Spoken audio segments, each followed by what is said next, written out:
ইসলামী আন্দোলন বাংলাদেশ একটা বড় রাজনৈতিক প্ল্যাটফর্ম। অনেক আলেম ওলামা, অনেক বিজ্ঞজনরা সেখানে আছেন, সাধারণ শিক্ষিত অনেক বড় বড়রা আছেন। ওনাদের কাছে আমার অনুরোধ হচ্ছে, আপনাদের পৃষ্ঠপোষকতায় যেন একটা স্কুল, কলেজ, ইউনিভার্সিটি খুব শীঘ্রই তৈরি হয়, যেন আমরা ওই 5 গোলামদেরকে মেসেজ দিতে পারি, তোমাদের শিক্ষা ব্যবস্থাকে আমরা ছুঁড়ে ফেলছি, এই শিক্ষা ব্যবস্থা দ্বারা বাংলাদেশ চলতে পারে না। যদি এই মেসেজ আমরা দিতে পারি তাদের কাছে, আজকে শুরু হয়, ইনশাল্লাহ 10 বছর পরে আমরা এই মেসেজ পৌঁছাতে পারবো ইনশাল্লাহ, যে আমরা বুদ্ধিভিত্তিক কোনো কাজই আমরা করি না। আমাদের সমস্ত আন্দোলন থাকে মুখে, কোনো একটা পরিকল্পনা করে সেটা বাস্তবায়ন করার আগেই নারায়ে তাকবীর, আল্লাহু আকবার।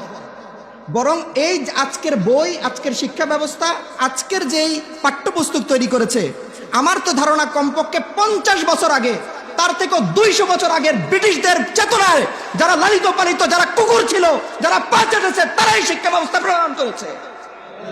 যদি তারা